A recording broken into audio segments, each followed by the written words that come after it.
Namaskar and welcome to the first session of Financial Management Subjects lecture. I am Dhruvika Kanabar from Shri A.K. Doshi Mahila College, Jamnagar. So, આપણે Unit 4 discuss કરી રહ્યા હતા નાણાકીય સંચાલનમાં. Unit 4 is, as you know, divided into two parts. First is New Financial Institutions, નવી નાણાકીય સંસ્થાઓનો પહેલો ભાગ, અને second is new financial instruments, નવા નાણાકીય સાધનોનો બીજો ભાગ. આપણે પહેલો ભાગ નવી નાણાકીય સંસ્થાઓ વિશે, બધી જ નાણાકીય સંસ્થાઓ વિશે ચર્ચા કરી લીધી છે, which is included in our syllabus. And second part, which is not actually included in our syllabus but for the knowledge and information purpose it is provided in your book. આપણા સિલેબસમાં ઓફિશિયલી ઇન્ક્લુડ નથી, but તમને information મળે, તમે જે છે એ જાણો નવા નાણાકીય સાધનો કયા કયા હોય છે, કયા પ્રકારના હોય છે એના વિશે. એટલા માટે આ સાધનો વિશેની ચર્ચા આપણા કરવાની છે, જેમાં આપણે અમુક સાધનો વિશે ઓલરેડી ડિસ્કસ કરી લીધું છે, જેમાં commercial paper, certificate of deposits, securitisation of debt, secured premium notes with detachable warrant, SPNs, non-convertible debentures with detachable equity warrants, zero interest fully convertible debentures, આ બધા વિશે ચર્ચા કરી. Now in this session we are going to discuss about zero coupon bonds. હવે આપણે zero coupon bonds વિશે ચર્ચા કરવાની છે. zero coupon bonds ને શોર્ટમાં ZCB એમ પણ કહેવામાં આવે છે, ZCBs. તો આ જે ZCBs છે, zero coupon bonds છે, એ બોન્ડ શું છે અને કઈ રીતે એને જે છે એ ઇસ્યુ કરવામાં આવે છે એના વિશે આપણે ચર્ચા કરીશું. But before that it is necessary to understand what is bond. Bond શું છે એ જાણવું એના કરતાં પહેલાં જરૂરી છે. બોન્ડ જે છે એમ જેમ ઇક્વિટી અને શેર્સ બહાર પાડવામાં આવે એ રીતે બહાર પાડવામાં આવતા એક યુનિટ્સ છે કંપની દ્વારા. અને બોન્ડ જે છે એ ફિક્સ્ડ ઇન્કમ ઇન્સ્ટ્રુમેન્ટ છે, એના પર ફિક્સ ઇન્કમ મળે છે. બીજું કે બોન્ડ જે છે એ લોન છે, made by investor to the company. Bond જે છે એ ઇન્વેસ્ટરે કંપનીને આપેલી એક લોન છે. એટલે એનો મતલબ એમ થયો કે in case of bond, owners of bonds are debt holders or creditors of the issuer. Owners of bond એટલે કોણ? તો જેમણે બોન્ડ ખરીદેલા છે, જેમણે બોન્ડમાં રોકાણ કરેલું છે એવા રોકાણકારો, એને કહેવાય ઓનર્સ ઓફ બોન્ડ્સ. એટલે કે ડેટ હોલ્ડર્સ છે, એ લોકો લેણદારો છે. એ લોકો લેણદારો છે કંપનીના. લેણદારો કે ક્રેડિટર્સ છે કંપનીના. કંપની કોણ છે? કંપની છે એ ઇશ્યુઅર ઓફ બોન્ડ છે. એટલે આ પ્રકારનો રિલેશન જે છે એ ઇશ્યુઅર અને પરચેઝર ઓફ બોન્ડ વચ્ચે એસ્ટાબ્લિશ થાય when there is case of bond. બીજું કે બોન્ડ જે છે એ જનરલી કંપનીઝ દ્વારા, ખાસ કરીને મ્યુનિસિપાલિટીઝ, ગવર્મેન્ટ, સ્ટેટ ગવર્મેન્ટ દ્વારા બહાર પાડવામાં આવતા હોય છે. અને બોન્ડ જે છે એમાં ડિટેલ્સ કંઈ ઇન્ક્લુડ કરવામાં આવે તો એમાં એન્ડ ડેટ એટલે કે જ્યારે બોન્ડ જે છે એ મેચ્યોર થાય છે એ date, principal of the loan એટલે કે બોન્ડની જે રકમ છે એ, અને ફિક્સ્ડ ઇન્ટરેસ્ટ પેમેન્ટ કેટલું રહેશે એ બધું ઇન્ક્લુડ કરવામાં આવે.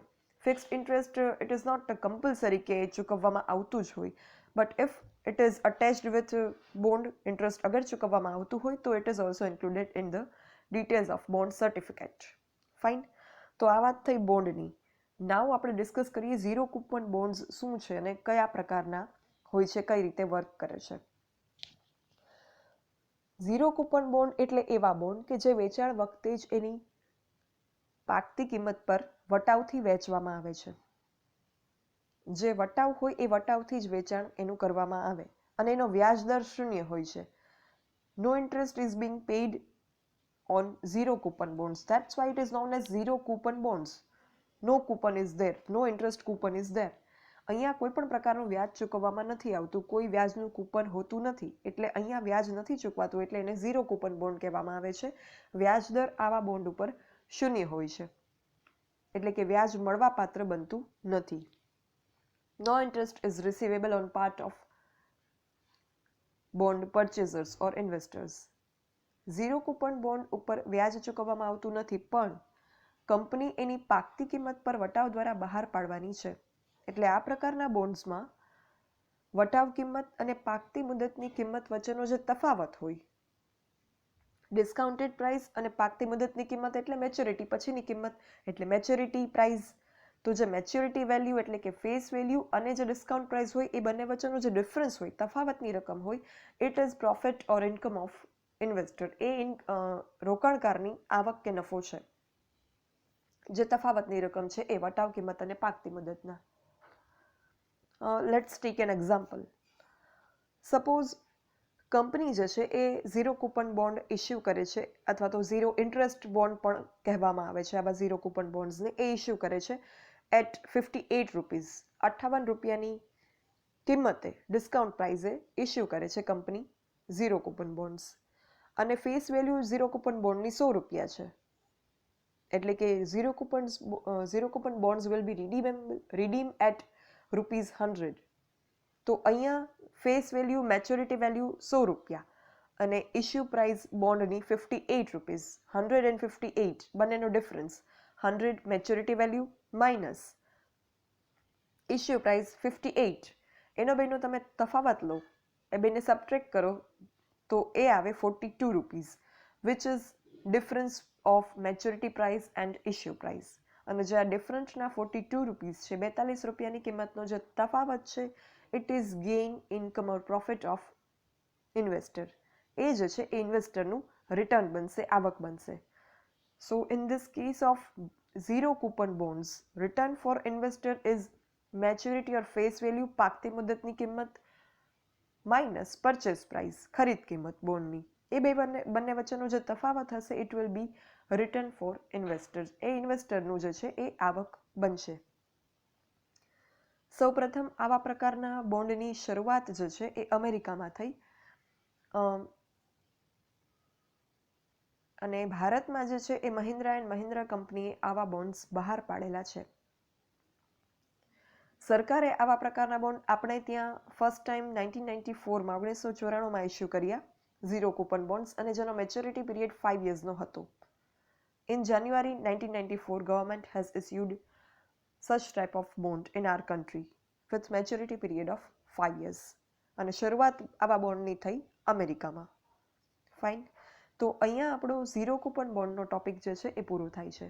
Yet we will discuss about deep discount bonds, double option bonds, euro bonds, stock invest derivatives in this point of new financial instruments. Unit 4માં જે બે પોર્શન છે, એમાં જે સેકન્ડ પોર્શન છે ન્યૂ ફિનાન્શિયલ ઇન્સ્ટ્રુમેન્ટ્સ, એમાંથી આપણે જે છે એ હજુ પણ ડીપ ડિસ્કાઉન્ટ બોન્ડ, બે વિકલ્પ ધરાવતા bond, stock investment derivatives, euro bonds, આ બધા વિશે ચર્ચા કરવાનું હજુ બાકી છે, જે આપણે gradually session by session discuss કરતા જઈશું. બટ તમને IMP ક્વેશ્ચન્સ આપી દેવામાં આવેલા છે, એટલે તમે તમારી એક્ઝામની પ્રિપરેશન જે છે એ સ્ટાર્ટ કરી શકો છો. અને બીજું કે જે ટર્મ્સ આપણે અત્યારે ડિસ્કસ કરી રહ્યા છીએ, it is not actually included in your syllabus.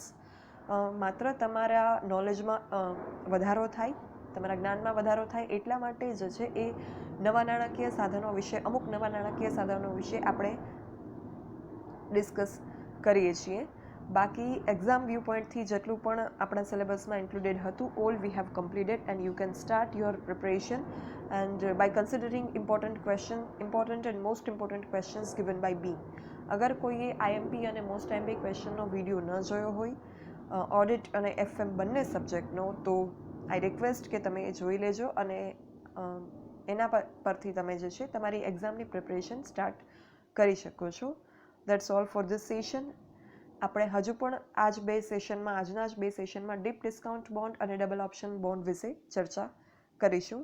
Thank you. For any doubts or queries you can write me on this mail dbcareerdhruvika@gmail.com. Thank you.